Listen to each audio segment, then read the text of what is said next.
Mi esposo tiene un pensamiento bastante libre y él veía, porque él precisamente por trabajar con el gobierno, veía las cosas que habían. Él estuvo en Moscú trabajando y él veía las cosas que habían y que los intelectuales ya en Moscú estaban en contra del sistema. Y no fue en ese momento, sino que es como una decantación, poco a poco uno se va desencantando, y en el año 89 lo votaron él se separó voluntariamente porque ya no creía en eso.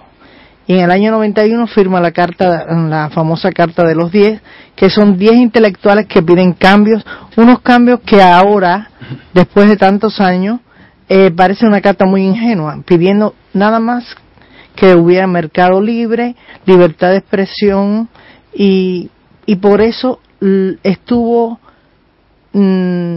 como 5 años sin que nadie, aquellos amigos del gobierno, nadie nunca más lo visitó. Mi casa, antes de él firmar la carta, el teléfono no dejaba de parar.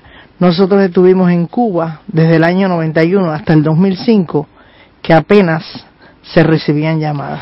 En la Primavera Negra, en aquel marzo de 2003, Raúl Rivero es detenido y condenado a 20 años de prisión, acusado de conspirar junto con Estados Unidos, de atentar contra la independencia del Estado y de socavar los principios de la revolución.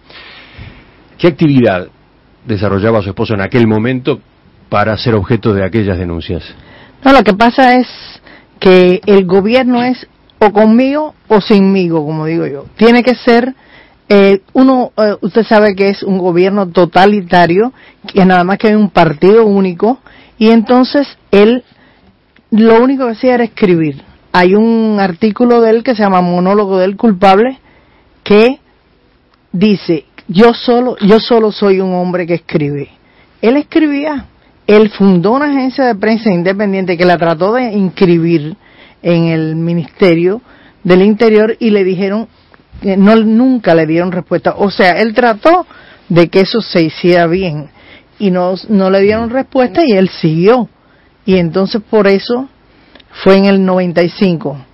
Y en el 2003, pues bueno, un día intempestivamente, después de ya llevar 2 días encarcelando a gente, pues en personas, pues se lo llevaron a él. Y en un juicio sumario, o sea, se lo llevaron el 20 de marzo y el 7 de abril ya estaba condenado a 20 años.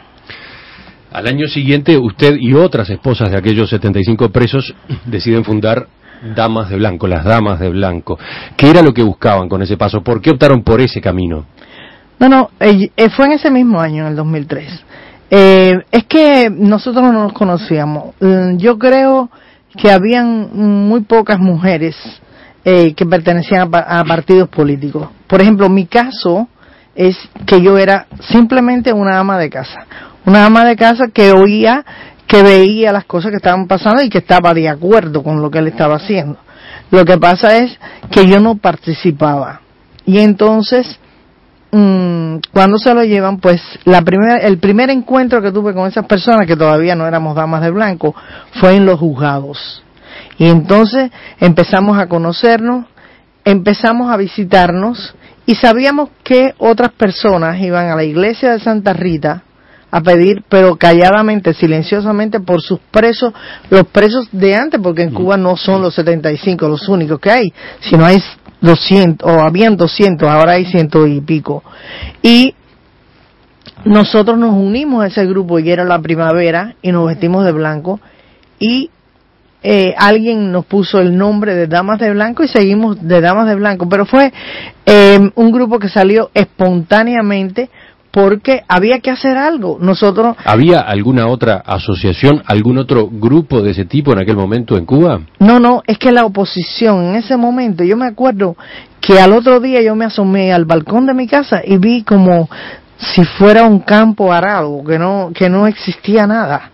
Y de pronto me di cuenta que la oposición la habían le habían dado un golpe porque se llevaron a los principales de la oposición, a otros los dejaron, pero a la mayoría, y entonces los primeros días fueron de mucho miedo, mucha persecución a nosotros, carros detrás de nosotros persiguiéndonos, o sea, dándonos a entender que estábamos vigiladas, porque la policía política cubana sabe cuándo tiene que dejarse ver y cuándo no tiene que dejarse ver. Y entonces, pues, se creó ese grupo muy espontáneo, con mucha solidaridad, y yo creo que es un grupo ahora, si no es el más importante, es uno de los más importantes, porque ha soportado durante 7 años y medio que le den golpizas, y ellas siguen hasta que salga el último, y ellas van a estar ahí. Su esposo y un pequeño grupo de aquellos presos de la Primavera Negra son liberados relativamente rápido, en noviembre del año 2004. O sea, su esposo pasó 20 meses en la cárcel, sí. 20 meses. ¿Por qué se dio esa primera tanda de liberaciones? ¿Qué ocurrió? ¿Hubo presión internacional? Porque, yo creo que mucha. Por ejemplo, su esposo, pocos meses antes, había recibido el Premio Mundial de la Libertad de Prensa que otorga anualmente la UNESCO. ¿Ese fue un factor que incidió? No. Es que la UNESCO lo recibió estando preso. Él le habían dado varios premios, pero no el de la UNESCO. Y entonces todavía, ¿no? Entonces, por cierto, que le dieron el mismo premio que le acaban de dar a Joanny, la bloguera, pero ya estando en libertad. Uh-huh. Y no, es que estorbaba, es que él era una persona que sabía lo que estaba haciendo y que era muy difícil dominar esa situación. Además, lo que más le molestaba al gobierno cubano no era que escribiera en periódicos en el exterior, sino que escribiera para una radio en los Estados Unidos que lo oía el pueblo cubano y que se podían sumar más personas. Cuando yo digo mi esposo, digo todos los demás. Mi pregunta es por qué se produce la liberación a los 20 meses. Porque había mucha presión. Se dio una carta que volvieron a firmar los escritores de izquierda. Muchos escritores de izquierda firmaron por la liberación de los 75, y yo creo que empezaron a soltar, como para calmar, empezaron a soltar personas y a dejarlas en Cuba. Una de ellas fue mi esposo, pero soltaron a un economista, soltaron a otro periodista, y yo creo que fue la presión internacional. Raúl Rivero, usted y su familia no se quedan a vivir en Cuba. Se marchan a Europa. ¿Por qué? ¿Cómo es eso?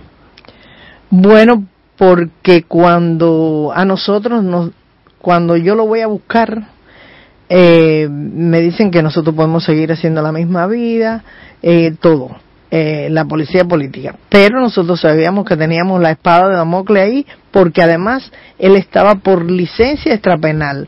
La licencia extrapenal, una cosa jurídica que hay en Cuba, quiere decir que en cualquier momento usted puede regresar a la cárcel. Es como si le hubieran dado un pase hasta que pueda regresar.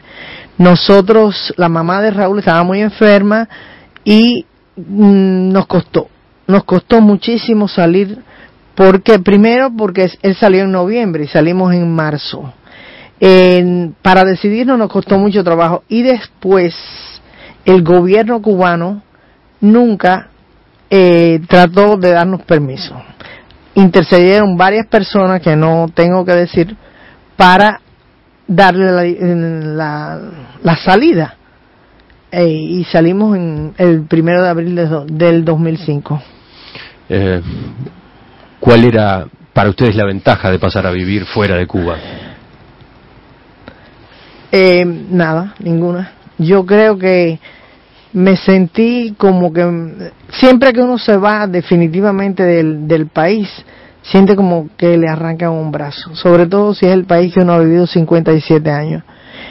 Yo lo que tenía era la mamá de Raúl, problemas familiares, estaban muy enferma, ella tiene muchos años, y no, yo creo que él no hubiera resistido otra prisión de Raúl.